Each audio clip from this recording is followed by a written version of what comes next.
Peter Daszak finally testified in public in Congress the other day, and it was quite a spectacle. Now, I was watching it, and at first I was disappointed because I just thought the GOP is just doing its thing again. You have all these GOP members, and blame them, don't blame them, whatever, but they just kind of regurgitate some points. And it was exactly like you and I had predicted, where Daszak is so good at dissembling and so good at babbling, and he was just like running rings around these people. And then about halfway through, some staffers took over the questioning, and that changed the whole perception of everything. And to my surprise, even the Democrats kind of chipped in. And you had both Republicans and Democrats basically tearing this guy apart. And it was fantastic. I mean, I was sort of surprised as to the second part. What did you think? Well, for one thing, I think that maybe represents sort of a sea change, that we've kind of crossed the Rubicon in terms of people understanding that, okay, wait a minute, maybe we've been lied to this entire time. But as far as Daszak goes, yeah, I mean, first off, he was doing exactly what we thought, because the guy's, no doubt, he's good. There's a reason that he got to where he got and does what he does. But as you said, he began to get caught up, and it started, I think, at least my perspective was that it started becoming apparent. You and I knew he was lying from the get-go. But in terms of trying to view it through the prism of what is the public seeing here, and putting those glasses on, it starts to become obvious that, oh my gosh, this guy's lying through his teeth. And that when he gets pinned down, when you put a specific question on him, he squirms like a bug, does anything to not answer the question, almost to an art form. But that was forced upon him enough times to where it starts to become obvious to everybody. And I agree with you that one of the biggest takeaways I had was that Democrats had jumped on board. And that I think everybody walked out of that hearing like, this guy is an absolute liar. Now, there's a few members of Congress that I think are kind of involved in the cover-up, if you will. And so, they're kind of in their own realm.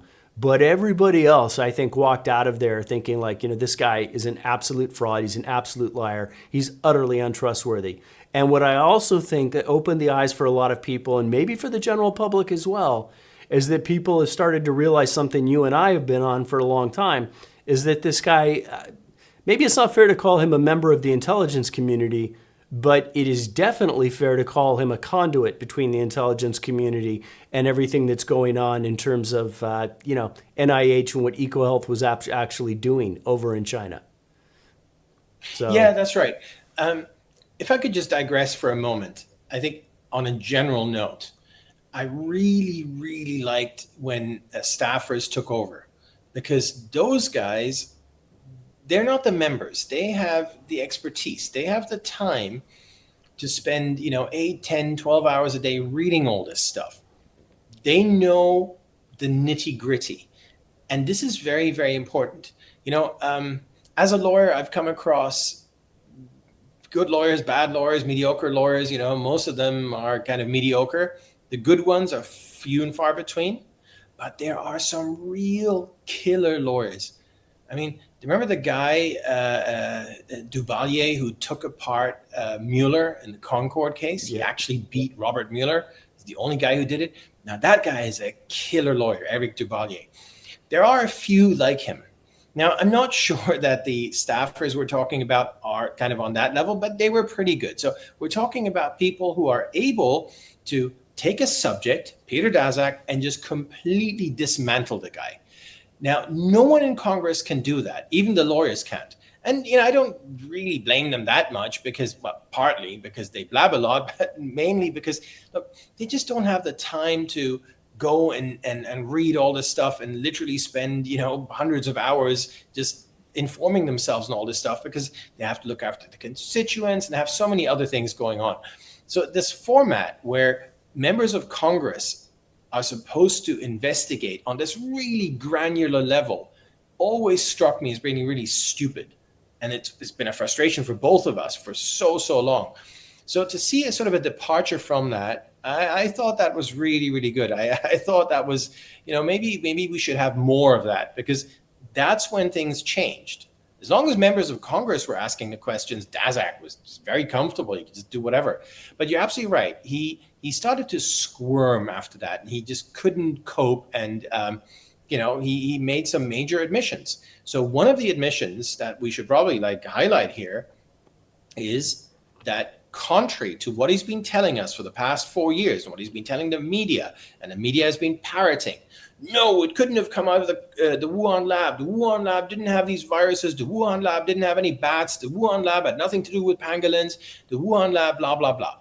That's what he said over and over and over. And of course, there's that infamous Lancet letter that he wrote where these are conspiracy theories and this is 100% natural and all this kind of stuff. And he was the U.S. representative on the for the WHO's investigative team search group. He was the U.S. representative. This is just completely unreal.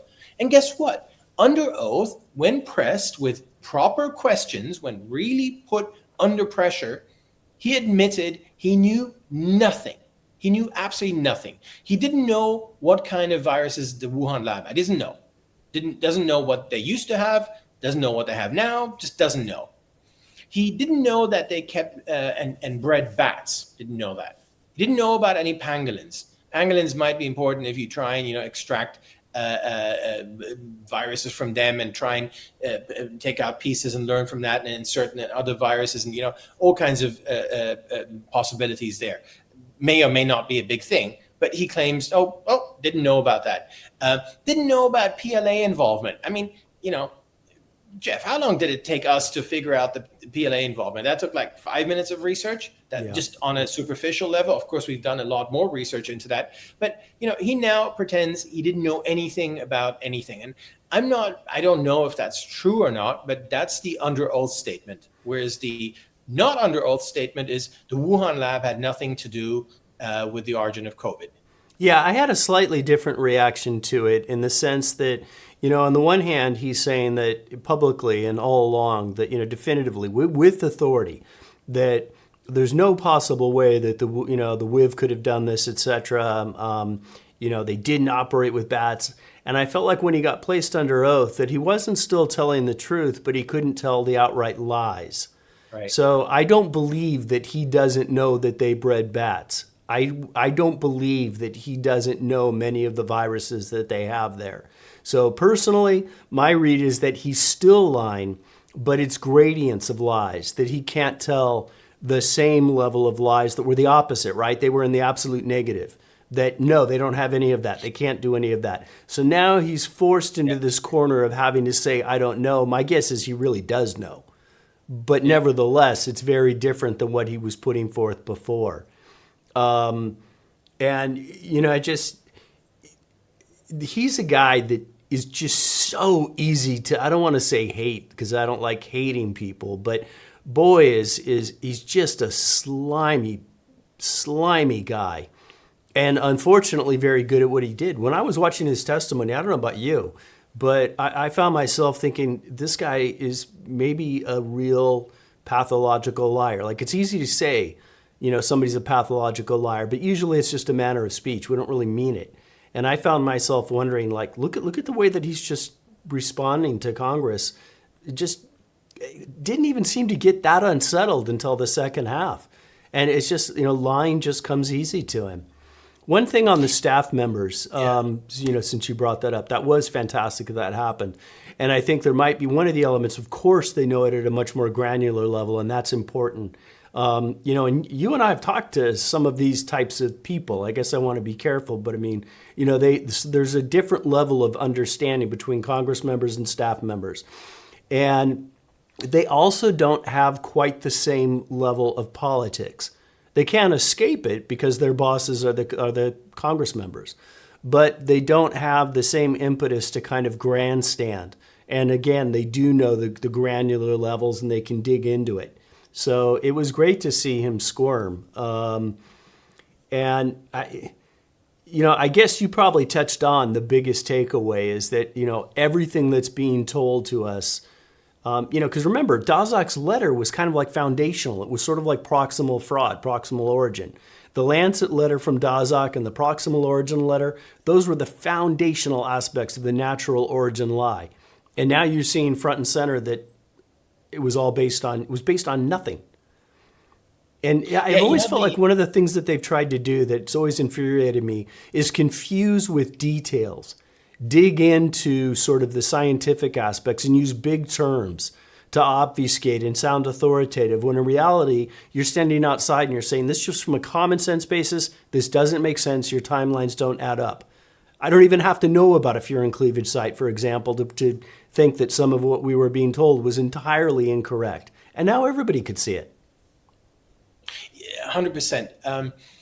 The BBC used that Lancet letter very infamously, very early, to completely dismiss anything to do with lab leak. I mean, they stated it. They said there was a letter in the Lancet. It is dispositive. That's it. So that's the damage that Daszak caused. And talking about how you were, like, when you said this man is a pathological liar, I couldn't agree more. And by the way, Fauci is one too. Yes. Which makes me wonder, what is it about public health that attracts these absolutely deplorable, disgraceful people, these pathological liars? I mean, it's not just that they're disgraceful; it's more than that.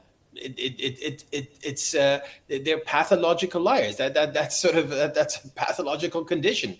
And the one thing that hit me when they spoke about it was when he was asked about the viruses that the lab had. He had no compunction. He was like, yeah, but I didn't know. Yeah. And it was in complete contrast to what he said earlier. You're talking about the 15,000 viral samples held by WIV. Exactly. He said it even when he squirmed, he said things as if they were just the most normal things in the world. Yes. Completely unbothered by, this is what defines a pathological liar. They are completely unbothered with the fact that just yesterday they said the exact opposite. You can't see it in their expressions. You can't see it in their words. They just say, yeah, and that's it. It was completely unreal.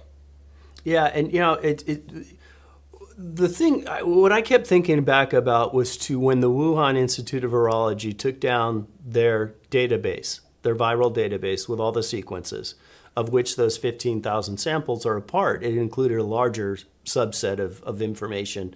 But, Daszak, as you mentioned at the onset of this, was part of the WHO investigative team that first went out. And, Daszak advised the team. I think he was supposed to be on the team, and at the last minute, over kind of an outcry over all his ties, he got pulled into an advisor as opposed to a direct role.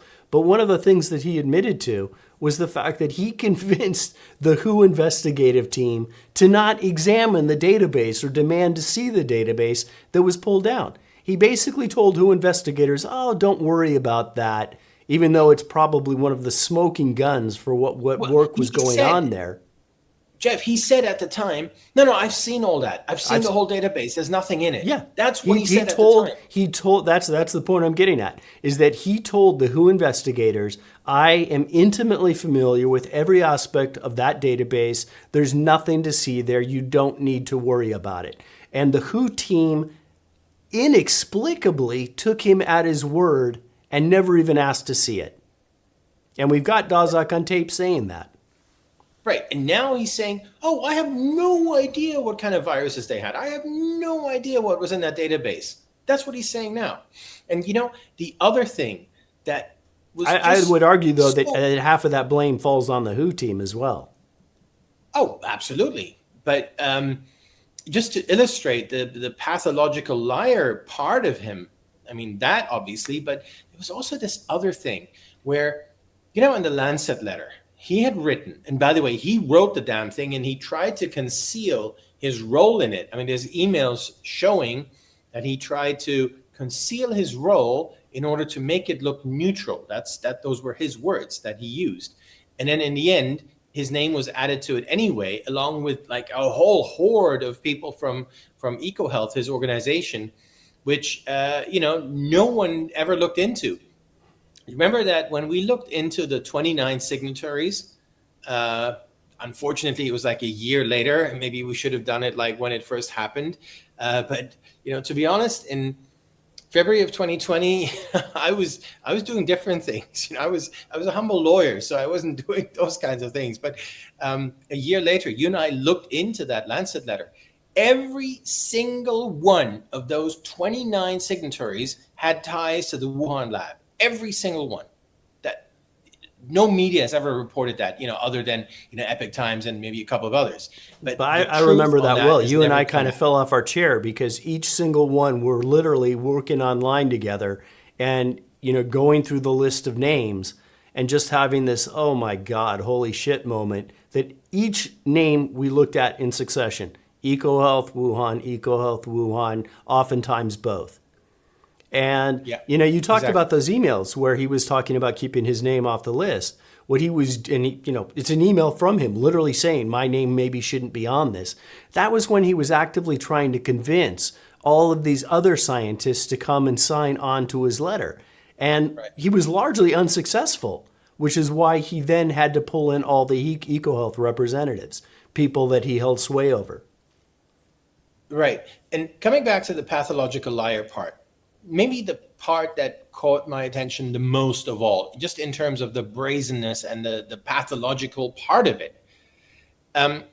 In the Lancet letter, in that fraudulent letter, he says that he strongly condemns all conspiracy theories that this is not a natural virus. Blanket statement. So he was asked about that this week under oath. And he said, no. I just meant people talking about snake DNA. I'm like, what? It doesn't say that. You condemned anyone who says anything about anything that is not natural. If it's not natural, you are a crackpot conspiracy theorist. That's what the Lancet letter says. And now he says, no. He only meant one particular conspiracy theory about snake DNA, which personally, before this week, I had never heard of myself. I have no idea where he came from that. But again, the way he said it, the way he came, it's just purely pathological. You and I could never pull that off. We would just hide in shame or whatever. But he's like, oh no, I just meant snake DNA. If you didn't know the history and the details around it, and Daszak, and you listened to him say that, you would think, oh, that's what he meant, because he's just saying it with absolute authority. And yet that detail was what was used. That was one of along with proximal origin. That statement was used time and again by the media to discredit anybody who was, raising issues and saying, hey, this isn't making sense. This looks very much like it came from a lab. To not only to discredit those people, but then to go to big tech and censor those people. And now Daszak is trying to rewrite history. And, what you mentioned before, you just can't talk about Daszak without thinking about Fauci, because Fauci's done exactly the same thing. Fauci would, when he was questioned about gain of function, he would apply the narrowest possible definition of gain of function to claim that they weren't funding gain of function experiments. But then on the converse side, he would apply the broadest definition. So he would pick and choose, and with no concern of what he was saying. He would, you saw him. How many different times did he accuse Rand Paul of being a liar and misrepresenting him?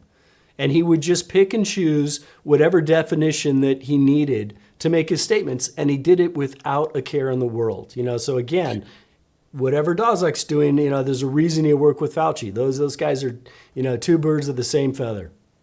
I'd say that Fauci is kind of in the A league of these dissemblers and pathological liars, and Daszak is very good, but he's kind of in the A- B+ league. He's just not quite at the Fauci level. I mean, Fauci, remember he was at the White House podium. Trump just said he saw all this intelligence that this thing came out of a lab, and Fauci steps up and says, no, it didn't come out of a lab. It came from nature. And there's a scientific report that proves it. And, I don't know who wrote it, but, that's what he said. And he's the guy who commissioned the paper. Of course, not only did he know who wrote it, he's the one who commissioned it from the people who wrote it. He was in touch with them. He was emailing them. He was editing it. But he had no problem whatsoever stepping up on the White House podium with Trump standing right there next to him. I mean, we can have, the screenshot here. It still kind of sends chills down my body as to how completely pathological of a liar Fauci is to be able to pull that off. It's unreal. It's also that was very calculated, because it's important not to view that moment purely in isolation. Because what was going on is Trump was building up over a period of a couple weeks of coming out and publicly stating that the virus had come out of a lab. Fauci knew that. There was this whole war that was going on behind the scenes. And it was kind of this dance, and that preluded a couple weeks later when Trump was ready to make a statement, and the intelligence community issued a statement saying, that the virus wasn't engineered, wasn't man-made. Fauci took that, leg swept Trump. 2 days later, Fauci's giving the biggest interview he's ever given into National Geographic, proclaiming to the world that the virus is purely natural in origin, a big splashy article. It was all part of a larger plan that he was engaged in. Just amazing. Every time I go back and look at that whole sequence, it drives me insane. It drives me insane too. But I think for me, just conceptually, because I find it so difficult to conceive being that person or doing that. It's completely unreal. But what makes it particularly bad is I can maybe imagine where you set up something. Okay, so you're a liar and you set up this interview with National Geographic, and the guy came over and he didn't, you can plan for it. And okay, what am I going to tell the guy? And, okay. But stepping up to the White House podium next to the President of the United States, who just said that he had seen intelligence, that this thing came out of a lab, and not only contradicting him, lying about that, but then pretending you had nothing to do with that article that you cite, even though you're the person behind the article, and all of that right next to Trump is, I don't know, that's a whole different level. That's just complete. I mean, to be able to pull that off, you must be so sick in the head. Which I think or how about the fact that Trump defunds EcoHealth amidst all of this? And several months later, Fauci refunds EcoHealth, and he gives them, it's effectively double the amount of money to make up for what they'd lost and then some. And then just not caring. David Morans, Fauci's senior advisor, brags about it on email, which is only discovered very recently because, of course, he hid all his emails because he was using Gmail, and he still hasn't been fired.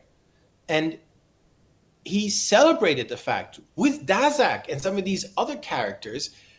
He celebrated the fact that Fauci gave Daszak twice as much as Trump had taken away. He made it like a great big thing. Well, and that gets to another point that what exactly is EcoHealth really doing? Because that isn't the only time funding was restored. When Daszak came for a closed-door meeting with the House, I don't know, what was it, probably 4 or 5 months ago now? And that was a long meeting. It was all day long, from what I remember, something like 9 hours.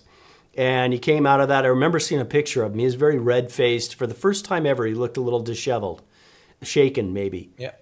It's maybe the only time I've seen him like that. And the House came out of that meeting, and that evening passed a bill defunding EcoHealth. And what happens? The Defense Subcommittee, it's the NDAA, I think, ends up refunding EcoHealth. And that funding is in place to this day. Now, technically, there's a carve-out, I think, for the Wuhan Institute of Virology, but their funding is back for every other aspect of their work. And, Daszak's not doing anything with Wuhan right now anyway, so it was purely a cosmetic, carve-out that they put in place. What is it that's so important that EcoHealth remains funded? It's a rhetorical question.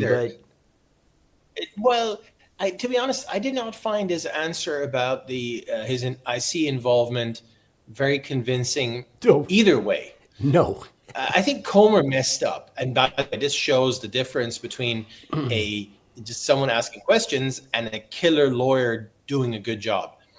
Comer kind of asked, "Ooh, have you had any?" And then he used a lot of adjectives, direct contact with blah blah blah, and he said no.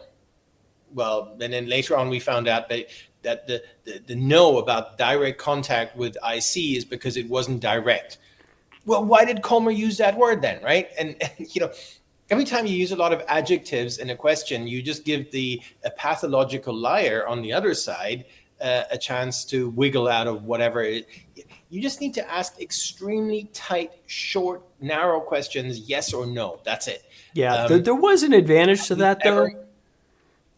We didn't get the answer out of Daszak that we wanted to get, which a better lawyer could have done. But Comer didn't give up, and the way that Daszak answered that was no. If you just stopped it right there, you'd say, okay, he wasn't a part of the intelligence community. But as that line of questioning got pursued, he started dissembling and started actually acknowledging, well, yeah, I mean, I talk to the FBI and the CIA all the time. And that was, to me, that was the beginning of the cracks in his testimony, where it allowed people to see that he's willing to give a completely straight to your face, absolute no answer. And then when you push, suddenly you find out that first answer was entirely meaningless. And yes, he actually is involved. So I did think there was some benefit that came out of it, even though we actually didn't get the proper answer. That kind of exposed, like, wow, I agree. Yeah, he is involved. I agree with you. I agree with that. I still have problems with accepting his role in the IC beyond just kind of casual, for the simple reason that he is so disgusting, so slimy, so detestable. He's such an odious human being that I just find it difficult that the IC would feel that, oh, we can use this guy, or we can. Plus, he's like the world's biggest grifter. So the IC would always have to be worried. Is he just grifting and telling us stories? Think of Igor Danchenko, of Russiagate fame. He even admitted, oh yeah, I just told Steele stories because he was paying me.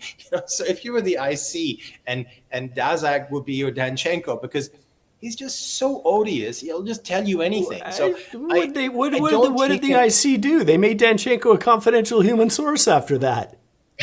That is true. So maybe IC, but not in the sense that not in a proper, not actually finding anything out. Plus, as he now says, he doesn't know anything. He doesn't know what viruses they had. He doesn't know that they had bats. He had no idea about anything. Great IC asset. Well, as soon as I think about that, I remember there's an interview with a former CIA agent, and basically what he said is, if you want to be successful in the CIA, one of the primary attributes is to have, I don't really know if he used the word psychopathic or social tendency, but he basically was saying you have to have some gradient of that aspect in your nature to make you good at your job. So who knows? Daszak may have fit in perfectly well.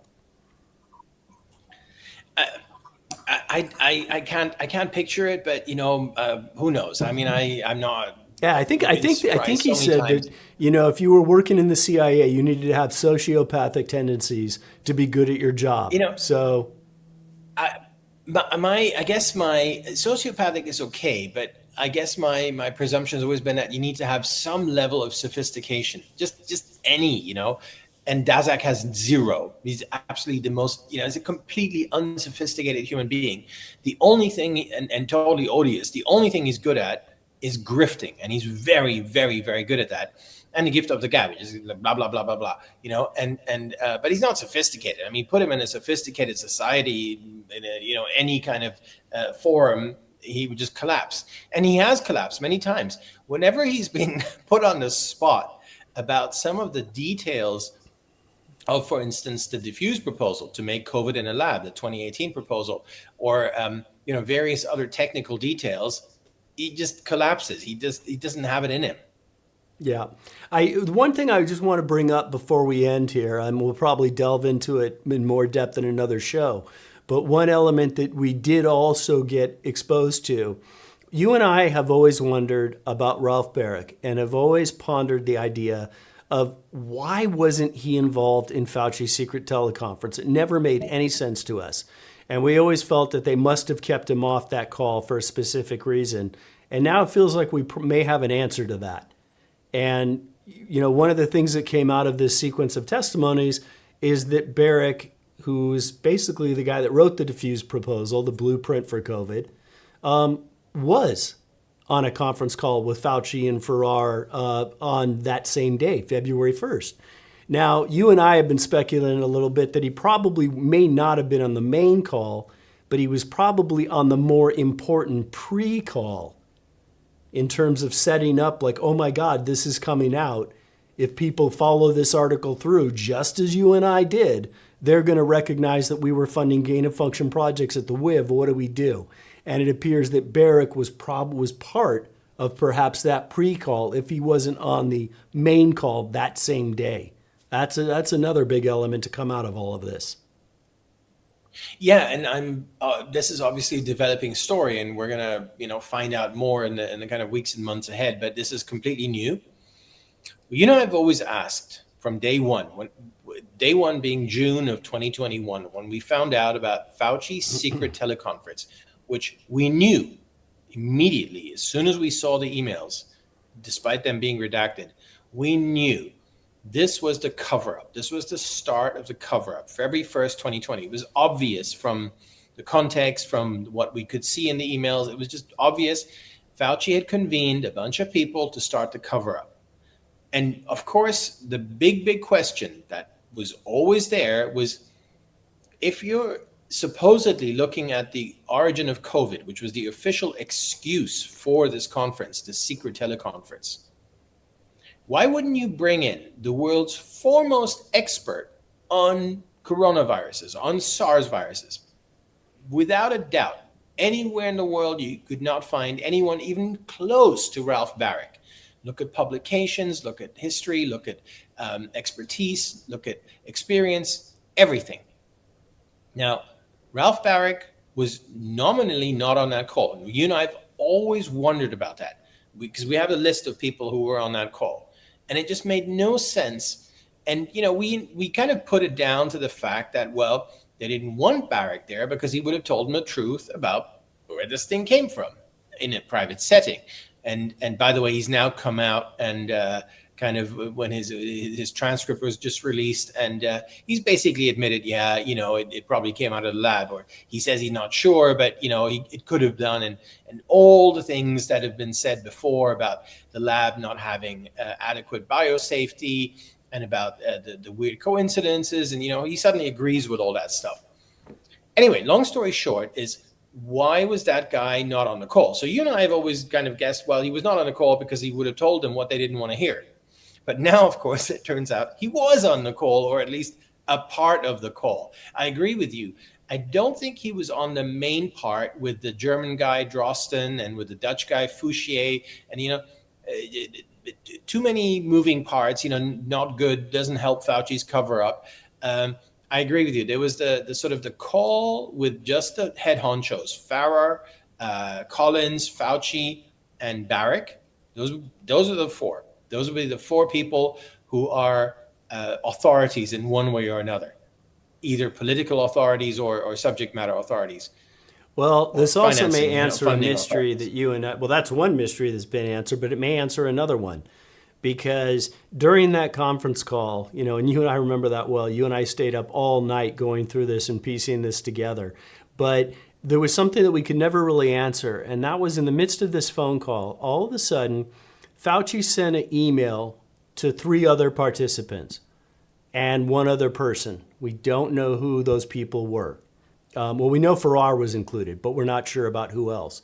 But out of all the people on the call, Fauci suddenly sends this email during the call to Farrar and 2 other unknown people and says, maybe we should take a break right now. And it was Farrar that sent the email. He sent it to Fauci and 2 other people. Fauci responded, yes. They terminate the call out of nowhere in the midst of everything. They terminate the call for 5 minutes and then get back on the phone call. Who are those other 2 people? We know it was Fauci and Farrar. Was Barrick one of the other ones, and they had a quick chat with him? My guess would be yes. My guess would be yes too. I have a feeling that there is either like this is one of two options happen here. So the idea that Barrick was not on the call because he would have told them what they didn't want to hear, I think that holds. But in reality, it played out that was our idea from day one years ago. I think in reality, it plays out in a more complex way. Either there was a pre-call with Barrick about what really happened. Then there was the call with these other people who were supposed to basically execute the cover-up, all these Andersons and Garys and Fouché. Oh yeah, I think it was both. Two calls with Barrick. And then you dial Barrick back in when you have some questions, as you just mentioned, right?